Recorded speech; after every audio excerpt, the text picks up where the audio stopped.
I knew something was wrong the moment the music stopped. It wasn't the silence. Weddings are full of pauses, clinking glasses, shifting lights, breathless moments between rituals. But this pause, this one felt intentional, surgical. My wife lifted her champagne flute, hand trembling in a way only I noticed. Her smile was too bright, too polished, a surface stretched thin over something rotten. "I want to dedicate this next dance," she said, voice ringing through the hall, "to the man I've secretly loved for 10 years." People cheered, laughed, thought it was some romantic twist in our vows. But her eyes, they weren't on me. For a second she scanned the room, slow, hunting, and my stomach tightened because something in her gaze felt rehearsed. Then she looked at me. Only for a moment, a brief flicker, almost pity. When I stood to accept the dance, she raised her hand to stop me. Still smiling, still glowing.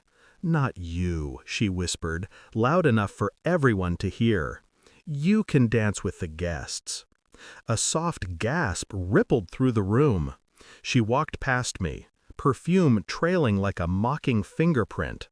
Each step deliberate, rehearsed, confident, and she stopped in front of my brother.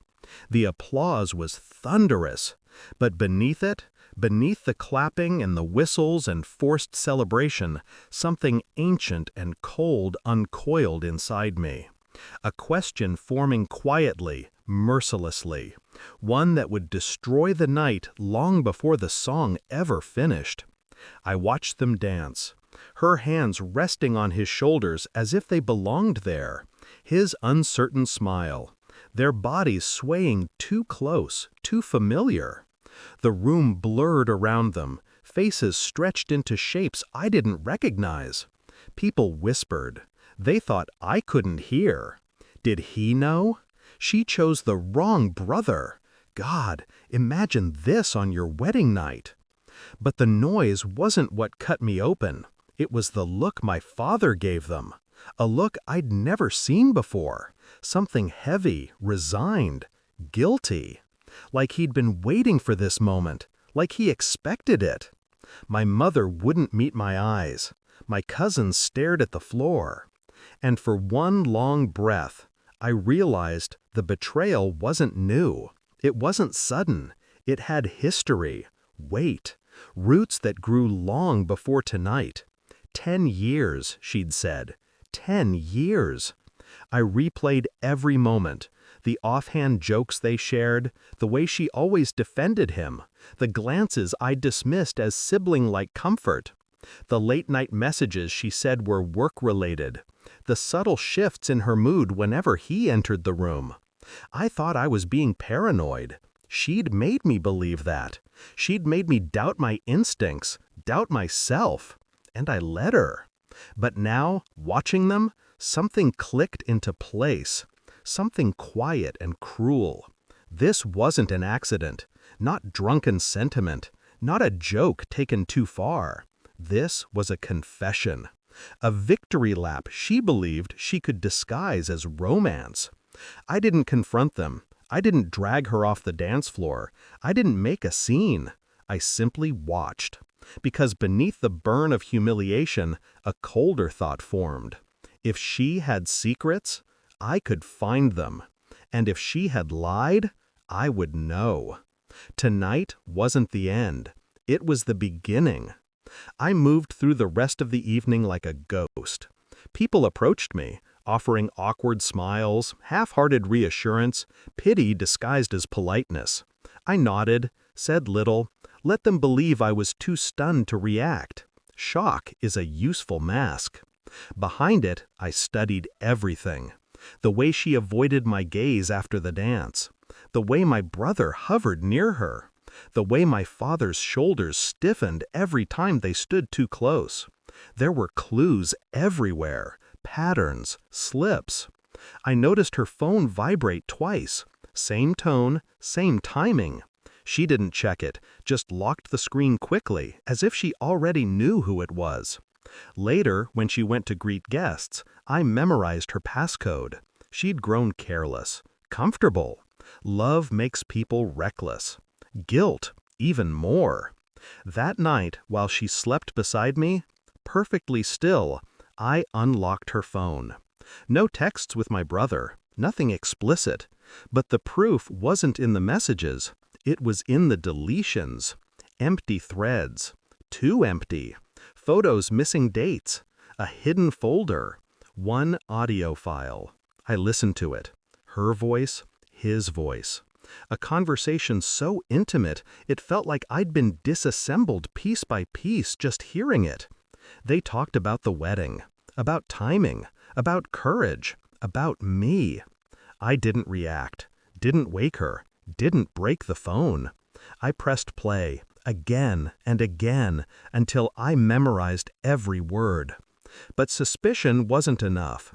I wanted certainty, so I dug deeper. Phone backups, old cloud storage, deleted notes, location logs. And then I found the picture. A sonogram, 2 years old. Her name listed as mother, father left blank. But the date aligned with a night she claimed she was visiting her cousin, a night my brother stayed late at work. A sonogram, a secret pregnancy, a missing father. And suddenly, my father's guilty stare made sense. He knew. They all knew. Everyone but me. The truth finally arrived in the form of a DNA result. Not mine, my brother's. A quiet lab tech owed my father a favor. I called in a debt I didn't even know existed until now.